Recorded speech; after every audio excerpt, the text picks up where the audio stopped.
more of my tips over equipment and what I use on my very long runs and systems, different equipment systems that I use, and then help me progress safely, but also as fast-paced as my body can handle throughout those races.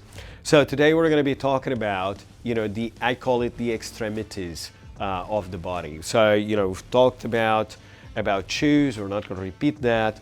So we're going to be talking about first the hands, what I do with the hands, and that's gloves and poles, but also the head and hats, and so a little bit about goggles and the lights that need to sit obviously on top of your head, that you need to consider that when you consider a hat. So first of all, starting with the hands. So normally I'm the kind of runner that I don't like to have anything in my hands. So if it is a summer race, I would normally just use your standard semi gloves for fixing poles, just like that, and that serves me throughout the race. Like Tour de Geants, I start the race like this, I finish it like that. It works out just well. Even if I'm a little bit cold in my hands, I know that it's never going to be too much of an issue. However, when you do winter races, obviously this doesn't work. Your hands are going to be freezing cold, so you need to have different systems. So the different systems I have for the hands are relatively simple. So I have a simple gloves for when it's not too cold, when it's not too wet. So I just have a layer that even if it gets a little bit wet, my hands have like that sort of protecting layer, and it helps them feel warmer. However, on this last spine, temperatures plummeted down to -10 with -15 on the wind chill. So what I've done was using these amazing gloves, which I found in Chamonix, a year ago or so, which are Camp. That's a brand. I don't know the model. They are incredibly warm. I absolutely love them. And what I've done, and learned to use throughout the spine race was actually, putting these gloves on. So what I've done at the spine was using, just this thicker gloves, and eventually putting my pole fixation systems over it. The downside of this system is that every time you need to take something out of your nutrition, like if you want to open a gel, or if you need to do something where you need a little bit more of dexterity, your hands are not going to be working well.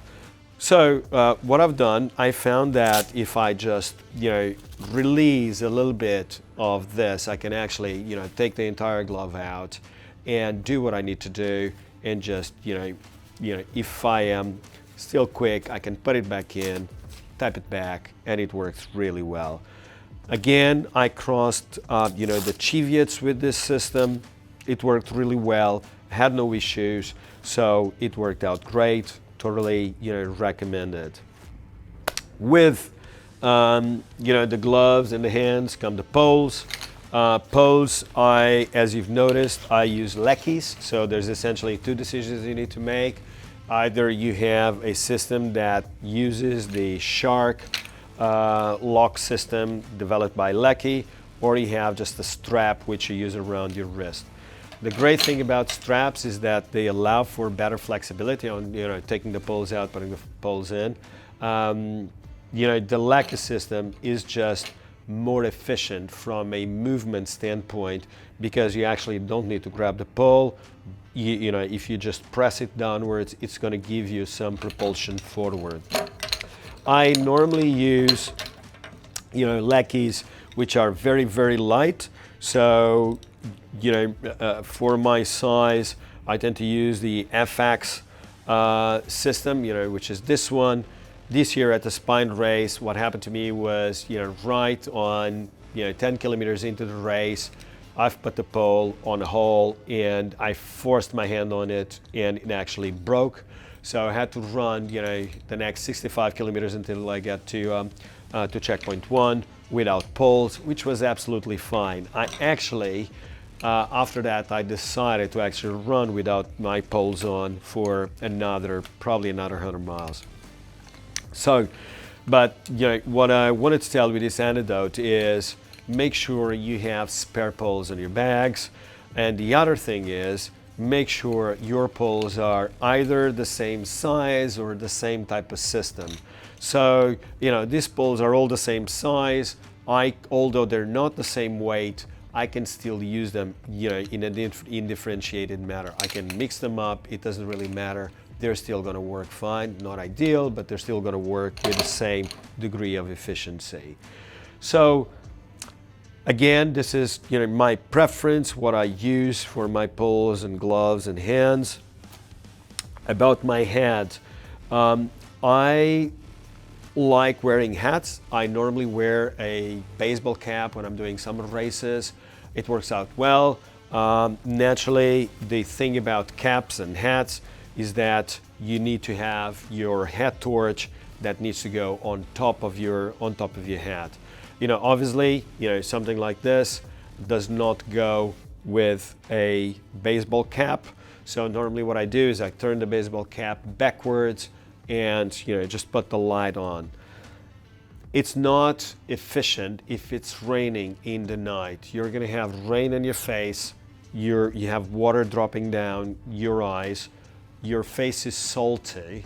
So which means that there's going to be water dropping into your face, salt water dropping into your eyes, which is going to be just uncomfortable. So what I found was that cycling caps are actually quite nice as an option to take a little bit of the water out of your eyes. So what I found as well this year was that Sealskins has this really cool cycling cap. That's obviously waterproof, so I can actually put it on. I can still see perfectly forward.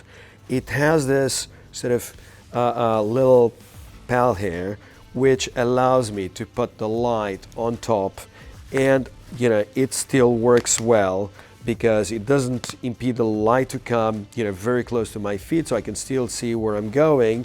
However, the system takes away the water from my eyes.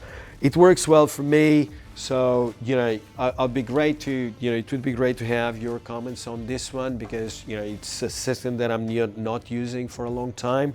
So if you have any other thoughts or ideas, just do let me know.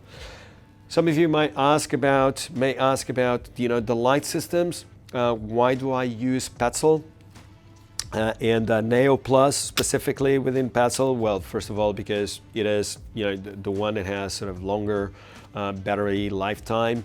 I tend to put it on the standard, steady, low intensity light system or light setting. And the reason for that is I don't like the dynamic light and the light changing. It just confuses me a little bit. So I turn to put on the steady settings. The reason why I like this light, the foremost, other than the intensity, which is great, and the life and the battery, is that its battery is USB rechargeable.